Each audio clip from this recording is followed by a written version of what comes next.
The envelope felt thinner than he remembered. Arthur Hale held it between his fingers as if it might crumble, the paper softened by time, edges worn like the corners of an old photograph. Outside, the evening had settled gently over the street. A breeze nudged the porch swing, making it creak in a slow, familiar rhythm. Somewhere in the distance, a radio hummed a tune he almost recognized, something from another life. He turned the envelope over. No stamp. No address. Just a name written in careful, younger handwriting. Margaret. Arthur exhaled, long and quiet, as though the years themselves were leaving his chest. He hadn't said her name aloud in decades. It felt strange on his tongue, fragile, like a memory you're afraid might break if spoken too loudly. He lowered himself into the armchair by the window. The cushion sighed beneath him. This was where he sat most evenings, watching the light fade from gold to gray. It was a habit now. At his age, habits were the small anchors that kept the days from drifting too far apart. The envelope had been tucked inside an old wooden box he hadn't opened in years. He'd only gone looking for a set of cufflinks, something to wear at his grandson's wedding next month. Instead, he found this. A letter. One he had written, but never sent. Arthur traced the seal with his thumb, though it had long since loosened. He didn't need to open it to remember. The words had lived somewhere inside him all this time, waiting patiently, like a song unfinished. Still, he unfolded it. The paper crackled softly. Margaret. I don't quite know how to begin this without sounding like a fool. Perhaps I am one. I've been standing outside your house for nearly an hour now, trying to gather the courage to knock. But courage, it seems, is not something I possess when it comes to you. So I'm writing instead. Arthur smiled faintly. That was him, all right. 22 and convinced that writing a letter was braver than speaking face to face. The room around him grew quieter as he read on. Even the ticking clock seemed to soften, as if it, too, were listening. I keep thinking about that afternoon by the lake. The way you laughed when I slipped on the rocks. The way you said my name like it mattered. I've carried that sound with me every day since. I don't know what tomorrow holds. There's talk of me leaving soon, of going where I'm needed. But before I do, I need you to know this. I have loved you in all the quiet ways a man can. In the spaces between words. In the moments I said nothing at all. If I come back, if life is kind enough to allow it, I would like to spend my days finding new reasons to make you laugh. Yours, always. Arthur. The letter ended there. No grand declaration. No promises he couldn't keep. Just a simple offering of the heart. Arthur folded it carefully, his hands slower now, but steady. He leaned back and closed his eyes. The years slipped away like pages turning in a gentle wind. Margaret had worn a yellow dress that day by the lake. He remembered that much. Not because it was particularly beautiful, but because it had caught the sunlight in a way that made everything else seem dim. She had tucked her hair behind her ear when she laughed, a small gesture, but one he had noticed every time. They had known each other since childhood. Same street. Same school. Different paths, eventually. Back then, the world felt wide and waiting. There were trains to catch, places to see, things a young man believed he had to prove. And then came the leaving. He had written the letter the night before he was supposed to go. Sat at his desk, listening to the house settle around him, the weight of everything unsaid pressing against his chest. He had planned to deliver it in person. He even walked to her house. Stood outside her gate. Watched the light in her window flicker as she moved about inside. But fear has a way of convincing you that silence is safer. So he turned back. Told himself there would be time later. There is always time, until there isn't. Arthur opened his eyes. The room returned, soft and dim in the evening light. The porch swing creaked again, as if reminding him where he was. He had lived a full life. There had been a wife, kind, patient, steady. They had built something good together. Raised children. Shared quiet mornings and long winters. He had loved her in a different way, a deeper, more settled way. And yet, somewhere, tucked beneath all those years, Margaret had remained.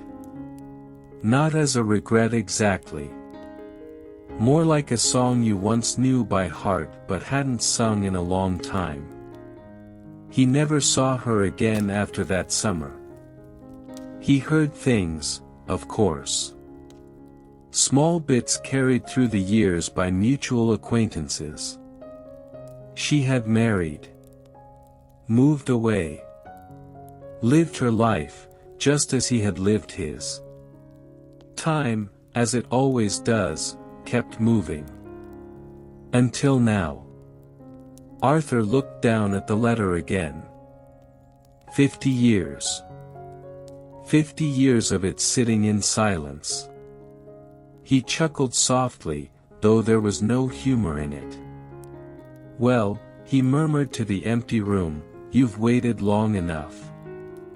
The idea came to him not as a sudden decision, but as something gentle and inevitable, like the way evening becomes night.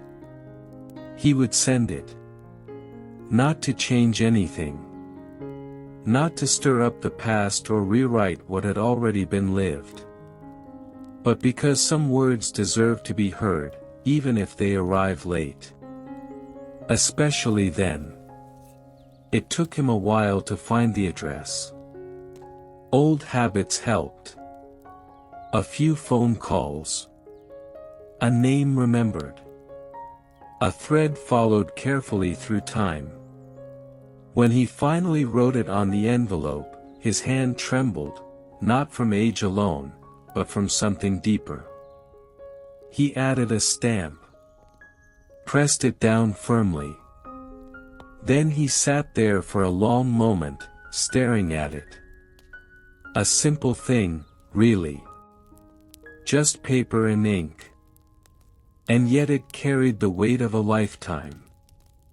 The walk to the mailbox felt longer than usual. The air was cool, carrying the faint scent of rain. Streetlights flickered on one by one, casting soft pools of light along the pavement. Arthur moved slowly, his cane tapping gently with each step. He wasn't in a hurry. Some journeys are meant to be taken at their own pace. When he reached the mailbox, he paused. His fingers rested on the envelope. For a moment, doubt crept in. What if it didn't matter anymore? What if she never read it? What if? He smiled to himself. At his age, he had learned something simple and true.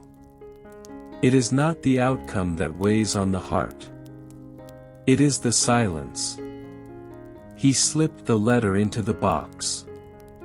It landed with a soft, final sound. And just like that, it was no longer his to carry.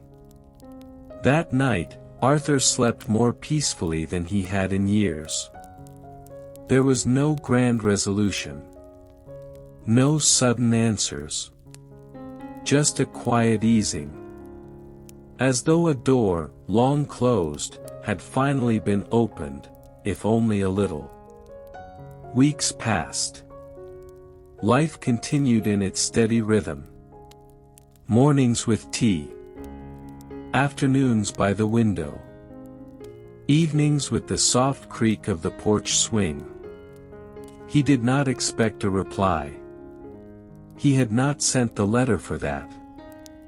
And yet, one afternoon, as the sunlight filtered gently through the curtains, there came a knock at the door.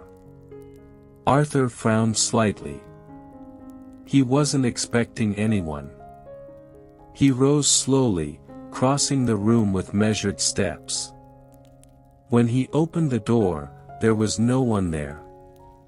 Only a small envelope resting on the doormat. His name written across it. In handwriting he had not seen in half a century, and yet recognized instantly. His breath caught. He bent down, picking it up with careful hands. Closed the door behind him. Returned to his chair. For a long moment, he simply held it. Then, with a quiet breath, he opened it. Arthur.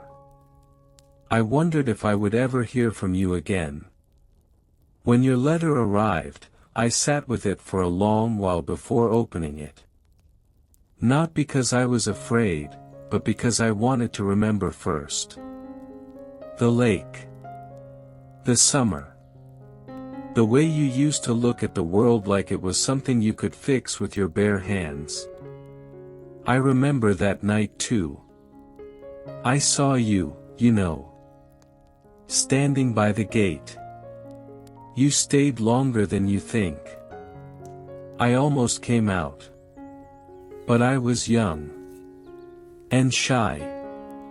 And perhaps a little afraid myself. Life carried us in different directions, as it does. I have had a good life, Arthur. I hope you have too. Your letter did not arrive too late. Some words simply take the long road home. Thank you, for remembering. Margaret. Arthur lowered the letter slowly. His eyes glistened, though he did not cry. Not out of sadness. But out of something quieter. Something whole. He leaned back in his chair, the evening light wrapping gently around him. Outside, the porch swing moved once more, steady and unhurried. For the first time in a long while, the past did not feel like something unfinished. It felt complete. There is a certain kind of peace that comes with age. Not the loud kind. Not the kind that demands attention. But a soft, steady understanding. That life is not measured only by the things we did, but also by the things we finally found the courage to do, even after all these years. Arthur folded the letter and placed it beside his own. 2 pieces of paper. 2 hearts, once uncertain, now at rest. The radio in the distance played on, its melody drifting through the evening air. And as the light faded, Arthur closed his eyes, not in sorrow, but in quiet gratitude. For the love he had known. For the life he had lived. And for the simple, beautiful truth that it is never too late to send the last letter.